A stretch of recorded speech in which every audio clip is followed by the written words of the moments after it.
Dari hasil pemeriksaan digital forensik terhadap barang bukti milik tersangka, diperoleh fakta bahwa tersangka menyimpan video pornografi ini sebanyak 123 file video pada handphone tersangka, yaitu 3.064 file video pada laptop tersangka.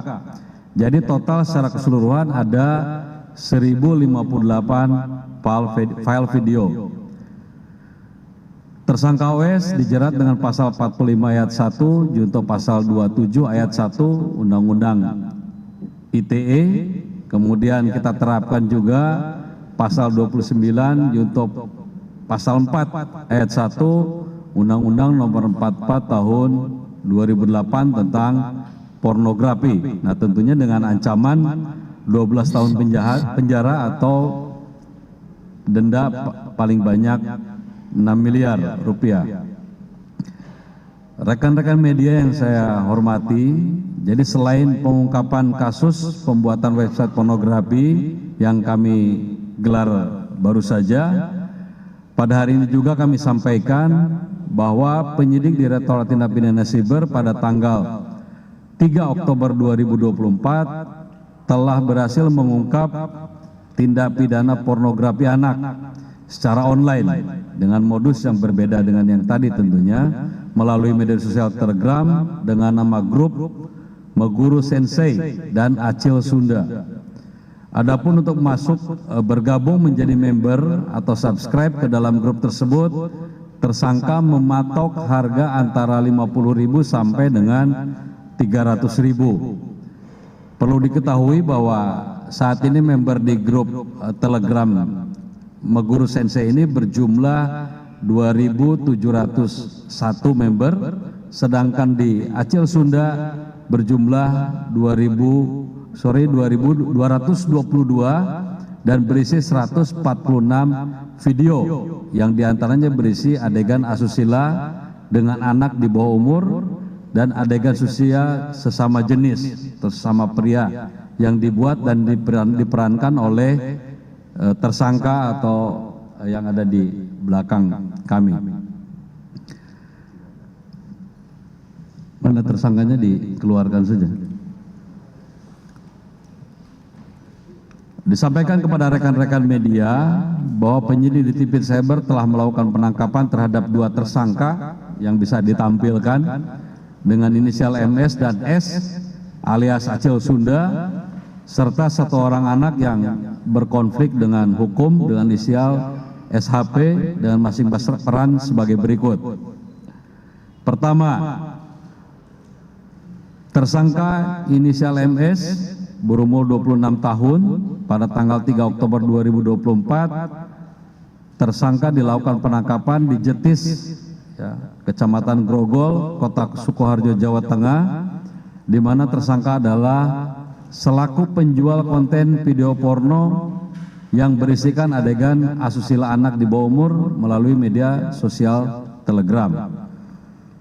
Modus tersangka adalah dengan cara mencari dan mendownload konten-konten video tersebut dari berbagai sumber di internet dan media sosial, kemudian menjualnya kembali melalui media sosial grup Telegram yang dibuatnya dengan nama VIP Meguru Sensei. Tadi kami sampaikan bahwa tersangka ini mematok harga mulai dari 50 sampai dengan 250.000 untuk masuk ke member VIP. Kedua, tersangka inisial S alias Acil Sunda, usia 24 tahun, ini 7 Oktober 2024, tersangka dilakukan penangkapan di Kampung Babakan, Kecamatan Mancak, Kota Serang, Banten, di mana tersangka adalah selaku orang yang mengeksploitasi anak dengan cara membuat, pemeran, dan menjual konten video asusila anak di bawah umur.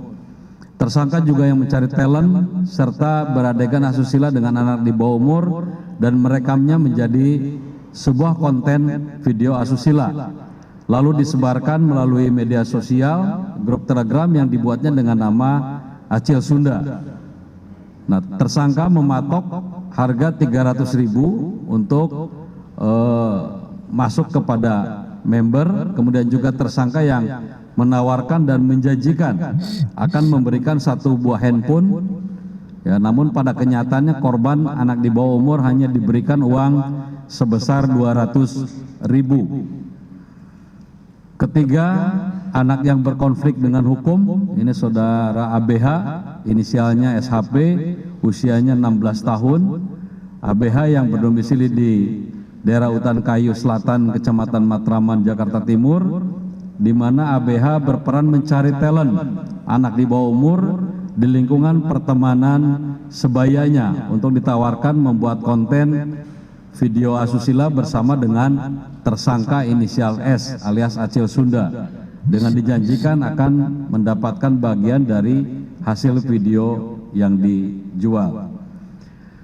Dalam kasus ini penyidik telah melakukan penyitaan barang bukti berupa 4 unit handphone, 2 unit kartu ATM, 5 buah SIM card, kemudian 2 akun channel Telegram dan 3 akun email, kemudian 1 kaos warna merah, 1 celana pendek, 1 lembar akta, 1 lembar akte kelahiran anak, 2 lembar kartu identitas pelajar. Terhadap para tersangka ini dijerat dengan pasal 45 ayat 1, junto pasal 27 ayat 1, junto pasal 52 ayat 1 Undang-Undang Nomor 1 Tahun 2024 tentang perubahan kedua atas Undang-Undang Nomor 11 Tahun 2008 tentang ITE dengan ancaman 20 tahun penjara. Saat ini korban anak sudah dititipkan di Rumah Aman UPT P3A Provinsi DKI Jakarta untuk dilakukan asesmen, pendampingan psikologis dan pendampingan hukum. Kami sampaikan kepada para orang tua serta masyarakat agar lebih waspada demi melindungi anak-anak kita serta melakukan langkah-langkah memberikan edukasi kepada anak-anak terkait bahaya yang dapat mereka hadapi di media sosial, termasuk pelecehan, eksploitasi dan prostitusi online, agar memonitor kegiatan anak di media sosial dan mengenali teman-temannya khususnya yang berada di media sosial terhadap anak-anak kita. Kemudian membangun komunikasi yang terbuka dengan anak-anak agar mereka merasa nyaman untuk berbicara kepada para orang tua. Kemudian yang terakhir tentunya menanamkan nilai-nilai moral dan agama yang baik kepada anak-anak kita sehingga dapat terhindar dari ajakan untuk terjerumus khususnya di dalam prostitusi online yang menyasar anak-anak di media sosial. Kemudian dalam kesempatan ini tentunya kami tidak bekerja sendiri, kami mengucapkan terima kasih dan apresiasi kepada seluruh pihak yang telah berkontribusi dalam pengungkapan pornografi anak secara online. Kami dari Ditripidit Cyber Baskrim Polri dan jajaran akan terus berupaya melindungi anak-anak Indonesia dari eksploitasi anak, khususnya eksploitasi terkait dengan seksual anak secara online. Demikian yang dapat kami sampaikan kepada rekan-rekan media sekalian. Wabillahi taufiq wal hidayah. Wassalamualaikum warahmatullahi wabarakatuh.